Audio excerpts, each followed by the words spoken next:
주말 아침이 되었습니다. 날씨가 더 쌀쌀해지고 있습니다. 우리 성도님들 더 건강에 유의하셨으면 좋겠습니다. 오늘 이 시간에는 요한복음 11장 1절에서 16절의 말씀 함께 보도록 하겠습니다. 어떤 병자가 있으니 이는 마리아와 그 자매 마르다의 마을 베다니에 사는 나사로라. 이 마리아는 향유를 주께 붓고 머리털로 주의 발을 닦던 자요, 병든 나사로는 그의 오라버니더라. 이에 그 누이들이 예수께 사람을 보내어 이르되, 주여 보시옵소서, 사랑하시는 자가 병들었나이다 하니, 예수께서 들으시고 이르시되, 이 병은 죽을 병이 아니라 하나님의 영광을 위함이요 하나님의 아들이 이로 말미암아 영광을 받게 하려 함이라 하시더라. 예수께서 본래 마르다와 그 동생과 나사로를 사랑하시더니 나사로가 병들었다 함을 들으시고 그 계시던 곳에 이틀을 더 유하시고 그 후에 제자들에게 이르시되 유대로 다시 가자 하시니, 제자들이 말하되 랍비여, 방금도 유대인들이 돌로 치려 하였는데 또 그리로 가시려 하나이까? 예수께서 대답하시되 낮이 12시간이 아니냐? 사람이 낮에 다니면 이 세상의 빛을 보므로 실족하지 아니하고 밤에 다니면 빛이 그 사람 안에 없는 고로 실족하느니라. 이 말씀을 하신 후에 또 이르시되 우리 친구 나사로가 잠들었도다. 그러나 내가 깨우러 가노라. 제자들이 이르되 주여, 잠들었으면 낫겠나이다 하더라. 예수는 그의 죽음을 가리켜 말씀하신 것이나 그들은 잠들어 쉬는 것을 가리켜 말씀하심인 줄 생각하는지라. 이에 예수께서 밝히 이르시되 나사로가 죽었느니라. 내가 거기 있지 아니한 것을 너희를 위하여 기뻐하노니 이는 너희로 믿게 하려 함이라. 그러나 그에게로 가자 하시니, 디두모라고도 하는 도마가 다른 제자들에게 말하되 우리도 주와 함께 죽으러 가자 하니라. 예수님의 공생의 사역이 지속될수록 주님을 믿고 따르는 사람들이 많아지기 시작합니다. 그런데 이러한 모습과는 대조적으로 종교 지도자들, 그리고 그 유대 사회에서 많은 리더십을 가진 사람들은 예수님에 대해서 위기의식을 갖거나 예수님에 대해 안 좋은 감정이 더욱더 쌓여가게 됩니다. 지난 시간에 살펴보았던 바로 앞장인 10장에서도 수전절에 예루살렘에서 예수님을 찾아온 종교 지도자들을 포함한 유대인들은 예수님께서 하나님과 동등한 분이다 라고 말씀을 하자 곧바로 신성 모독이라고 말하면서 돌로 쳐 죽이려고 하는 그런 상황이 벌어졌음을 우리는 기억하고 있습니다. 그러나 이와는 대조적으로 이제 요한이 세례를 베풀었던 그곳에 가셔서 말씀을 전하실 때에 그곳에 있던 많은 사람들이 예수님에 대한 믿음을 갖게 됩니다. 오늘 본문 말씀은 예수님께서 이 지역에서 계속해서 머무시면서 벌어졌던 한 사건을 기록하고 있습니다. 멀리 떨어진 지역에서 한 사람이 급하게 찾아와서는 예수님께 소식을 전합니다. 예루살렘 근처 감람산이라는 지역, 그곳에 베단이라는 도시가 있었는데 그 작은 마을에 사는 나사로가 병들어 죽게 되었으니 어서 살려달라는 그런 간곡한 부탁이었습니다. 이 나사로는 마르다와 마리아, 이렇게 두 명의 누이가 있었는데 그 중에서 마리아의 경우에는 오늘 본문을 보니 예수님께 향유를 붓고 머리털로 주님의 발을 닦았던 그 헌신적인 여인이었다라고 우리는 알고 있습니다. 나사로의 가족은 예수님과 매우 가까운 사이였고 예수님께서 예루살렘에 오실 때에 이들 집에서 머물기도 하셨을 만큼 매우 친분이 두터웠습니다. 그런데 이 가정에 위기가 찾아왔습니다. 나사로가 병에 걸려서 곧 이 세상을 떠날 상황에 이르게 된 것입니다. 그들은 예수님이시라면 능히 그를 살려주실 것이다 라고 확신을 하였기 때문에 위급한 상황에도 지금 사람을 보내서 예수님께 도움을 요청하고 있습니다. 그런데 어찌된 상황인지 예수님은 사랑하는 나사로가 병들어 죽게 되었다라는 소식을 듣고서도 오히려 그곳에서 이틀이나 더 머무십니다. 그러는 사이에 안타깝게도 결국 나사로는 세상을 떠나갑니다. 그리고 시간이 지난 뒤에 11절의 말씀 제가 한번 읽을 텐데요. 이 말씀을 하신 후에 이르시되 우리 친구 나사로가 잠들었도다. 그러나 내가 깨우러 가노라. 이 말씀처럼 이제 나사로를 향해서 제자들과 함께 베다니로 가시려고 합니다. 이미 죽어서 어떤 희망도 없는 그런 상황처럼 보이지만 그때 베다니로 가셔서 나사로를 찾아보시겠다라고 말씀하고 계십니다.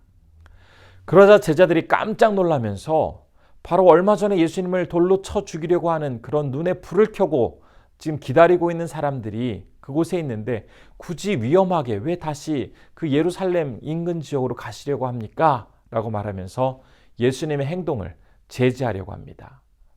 그러나 이미 어떤 상황이 벌어지고 있는지 충분히 알고 계신 예수님께서는 길을 떠나 나사로를 향해 나아가고자 하십니다.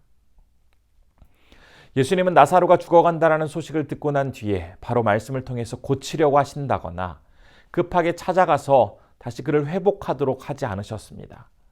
오히려 그 지역에서 이틀이나 더 머물면서 나사로가 세상을 떠나갈 그 시간을 오히려 기다리시는 듯한 그런 모습을 보이셨습니다. 그리고 나서 비로소 그에게 나아가시려고 합니다.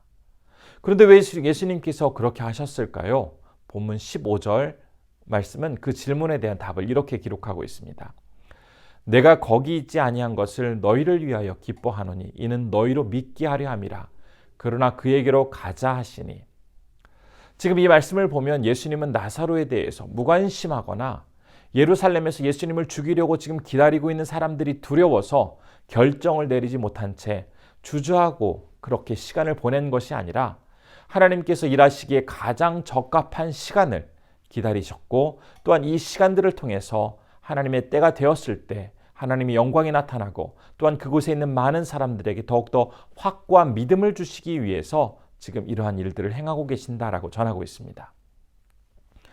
오늘 우리에게 주신 말씀에서 주님께서는 사랑하는 사람이 병에 걸려 죽어가고 있고 그 가족들은 주님께 나아가서 제발 도와달라고 간절히 요청하고 있는데도 불구하고 어떤 조치도 취하지 않으시고 오히려 그곳에서 더 시간을 지체하는 그러한 예수님의 모습을 보이고 있습니다. 우리도 신앙생활을 할 때에 많은 문제와 아픔 또 사랑하는 사람이 갑자기 세상을 떠나가게 되어서 겪게 되어지는 이별과 같은 슬픔, 참으로 여러 가지 어렵고 힘든 시간과 마주하게 될 때가 있습니다. 하나님께서 진심으로 사랑한다고 하는 그 자녀가 아파하고 힘들어하는데 곧바로 손을 써서 문제를 해결해 주지 않으시고 마치 외면하는 것처럼 아무런 대답도 하지 않으시기에 더욱 힘들어지게 됩니다. 이러한 어려움이 다 찾아오게 될 때 마음속에는 내가 주님께 어떤 잘못을 저질렀기에 주님께서 나의 간구를 듣지 않는 것인가? 내가 큰 죄를 지어서 지금 주님께서 지금 이렇게 나를 벌하고 계시는 것은 아닌가? 내가 믿음이 부족해서 지금 나를 치료해 주시지 않는 것은 아닌가? 이런 자책까지 하면서 이런 의문을 갖고 시간을 보내기도 하는데요. 하지만 제한된 우리의 관점으로는 하나님의 모든 뜻을 분명하게 다 이해할 수는 없습니다. 우리가 가지고 있는 현실의 눈은 바로 앞에 벌어지고 있는 슬픔과 아픔이라는 장벽만을 바라볼 수 있는 한계를 가지고 있기 때문입니다. 그러나 이런 상황에서도 주님께서는 하나님의 영광을 나타내시기 위해서 감히 우리가 생각하지도 못하고 바라보지도 못했던 그런 방법들로 놀랍게 우리의 인생을 인도해 가고 계십니다. 하나님의 방법은 우리가 생각하고 바랬던 것과 많이 다르게 나타날 수가 있습니다. 그래서 가령 병을 고쳐주시길 간구했지만 하나님께서 병을 치유해 주시지 않을 수도 있고 간절히 울부짖으며 어떤 문제를 해결해 주시기를 바랬지만 결국 그 문제가 내가 원했던 대로 해결되지 않을 수도 있습니다. 그리고 당장 해결되지 않고 오랜 시간이 걸릴 수도 있습니다. 하지만 주님께서 내가 바랬던 때에 기대했던 방식으로 조치를 취하지 않으시거나 답을 즉시 주지 않는다고 해서 절대로 우리의 상황을 외면하시거나 우리를 모르는 척 그냥 방치하고 있는 것은 아닙니다. 주님께서는 우리를 무시하거나 관심이 없어서 가만히 계시는 것이 아니라 하나님의 영광이 나타나기에 가장 적합한 때를 기다리고 계시는 것입니다. 우리를 너무나 사랑하시는 예수님은 그 자녀가 아파하고 답답하는 모습을 보면서 더 안타까워하고 더 아파하시는 분이십니다. 그럼에도 이 시간을 지나 하나님의 때가 이르게 되었을 때 더 근본적이고 훌륭한 완전한 방법의 그 해결책이 우리의 그 모든 문제를 해결해주고 그 어려운 상황을 극복할 수 있도록 도와주기에 주님 역시 그 시간을 인내하며 지내시는 것입니다. 그리고 마침내 하나님의 때가 되었을 때 그 어떤 위협과 방해가 기다린다 할지라도 조금도 주저하거나 개의치 않으시고 당당하게 우리의 모든 문제와 아픔을 깨끗하게 해결해 주십니다. 이렇게 함으로써 우리의 믿음은 더욱더 굳건해지고 하나님을 향한 사랑은 더욱더 뜨거워지게 되는 것입니다. 우리의 현재뿐만 아니라 미래까지도 정확하게 알고 계시는 하나님을 온전히 믿으면서 우리에게 허락된 오늘 바로 이 시간도 주님과 함께 믿음 안에서 승리하는 우리 성도님들이 되셨으면 정말 좋겠습니다. 이 시간 기도하겠습니다. 첫 번째로 내가 구하고 기대했던 모습으로 하나님께서 역사하시지 않는다고 해서 실망할 것이 아니라 믿음으로 주님의 때를 기다리며 바라볼 수 있는 성숙한 그리스도인이 되게 하옵소서라고 기도했으면 좋겠습니다. 두 번째로는 감비아의 한병희 김현희 선교사님 위해서 기도할 때 건강하게 안식년 잘 보내실 수 있도록 기도해 주셨으면 좋겠습니다. 함께 기도하겠습니다. 은혜가 충만하신 아버지 하나님, 오늘도 주님께서 인도하시고 함께 해주시며 쌀쌀한 날씨 속에서 우리를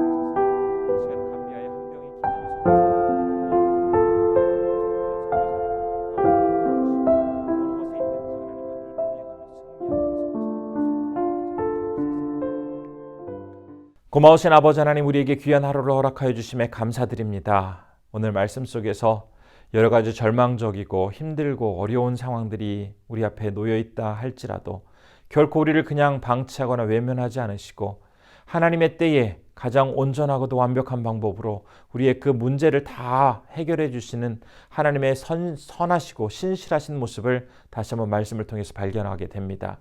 우리가 끝까지 믿음을 잃지 않게 하시고 주님 바라보는 그 눈으로서 어떤 어려움과 힘든 상황이 우리 앞에 놓여 있다 할지라도 그거보다 더 크고 위대하게 역사하시는 하나님과 함께 그 위기와 어려움을 뛰어넘을 수 있는 믿음을 허락하여 주옵소서.